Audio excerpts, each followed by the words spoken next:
Listen. Ẹ gbọ́ mi. The great Apostle Babaloya, Apostle Babaloya ni.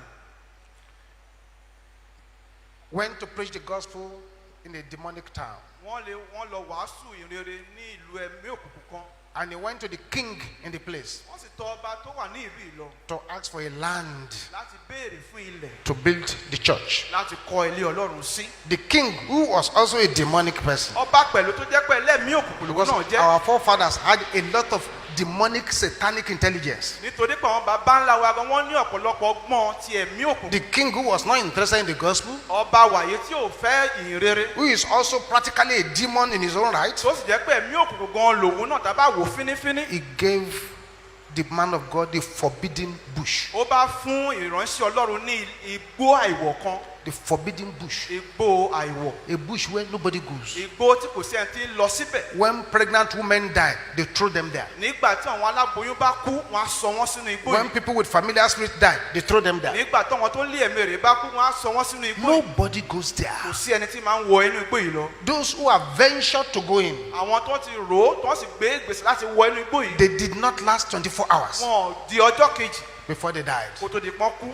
That was the place the king gave to the man of God. Irú bíbà yìí ni wọ́n fún ìránṣẹ́ Ọlọ́run. The man of God thanked the king profusely. Ìránṣẹ́ Ọlọ́run ó dúpẹ́ gidigidi lọ́wọ́ ọba. While the king was just looking at him, Nígbà tó bá kàn yín mú sí i, he was thanking us. ó ń dúpẹ́ lọ́wọ́ wa. And the man of God went out, Ìránṣẹ́ Ọlọ́run bá jáde lọ. took his prayer warriors, Ó bá gbé àwọn àfàdúrà jagun rẹ̀. and they went to this bush. Wọ́n bá wọ inú igbó yìí lọ. When they got there, Nígbà tó ń dé inú igbó, the man of God began to pray. ni ìránṣẹ́ Ọlọ́run bá bẹ̀rẹ̀ sí gbàdúrà. Pray.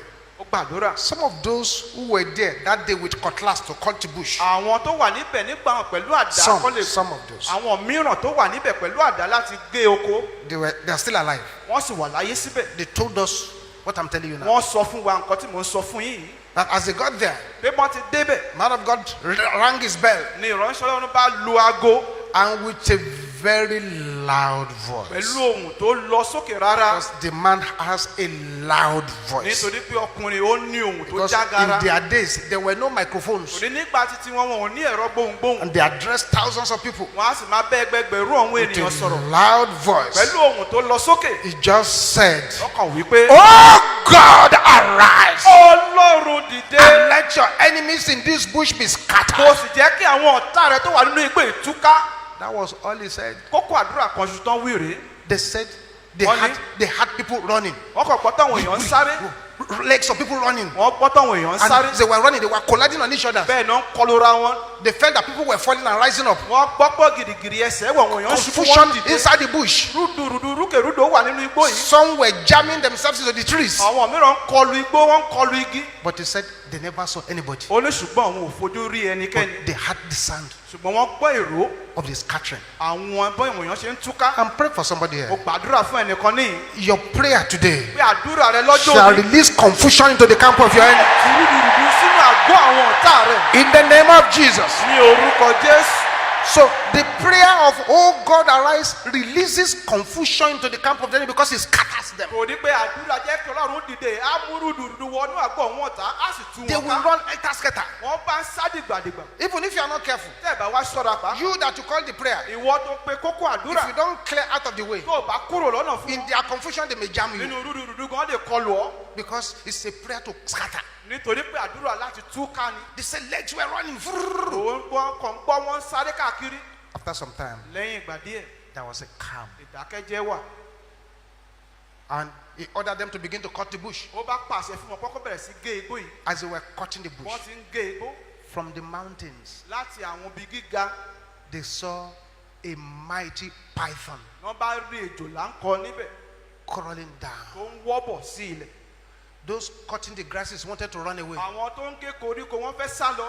Baba said, "Stay there. Ni bàbá ni ẹ dúró síbẹ̀. Continue to cut your Ẹ grass." máa tẹ̀síwájú nínú igbó tẹ̀ ń gé yìí. They continue cutting it. Wọ́n tẹ̀síwájú wọ́n ń gé koríko lọ. And the serpent came Bẹ́ẹ̀ ni ejò yìí bá ń wọ́bọ̀. majestically. Ló ń wọ́bọ̀ ló ń yan bọ̀. Ló Majestically. ń yan bọ̀. The kind of python serpent that if they swallow a person, you won't see the person again. Irú àwọn ejò yìí gan tó bá gbé odindi èèyàn nígbà yẹn ló mọ̀ pọ́n pé nǹkan kan mi. And the serpent did not go to any of those guys cutting the grass. Ejò sì lọ bẹ́ẹ̀ ni kẹ́ni nínú àwọn tó ń gé igbó yìí.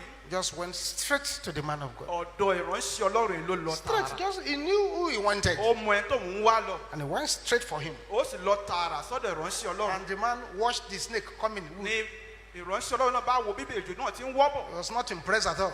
kò tiẹ̀ wú wọn lórí rárá And rárá. as the snake approached, bí èjò ṣe dé tòsí wọn. he just said, ó ní let the fire. jẹ́ kí n ná. Another prayer point now. kókó àdúrà mìíràn rèé o. Different from let God arise. ètò yàtọ̀ sí jẹ́ kí ọlọ́run kó dìde. Let the fire jẹ́ kí n ná. of the God of Elijah ti ọlọ́run Èlíjà fall upon this kó serpent. balẹ̀ èjò yìí. And it was as if electricity passed through the ṣe serpent. ló dàbẹ́ pé iná mọ̀nàmọ́ná la àárín èjò yìí kọjá. Just dried up. bẹ́ẹ̀ ló gbẹ. May any serpent assigned against you dry up. èjò tí wọ́n yàn sí ọ kó gbẹ. They must dry up. wọ́n láti gbẹ. They must dry wọ́n up. ní láti gbẹ. In the name of Jesus. A sevenfold amen. àmì ní ìlọ́po méje.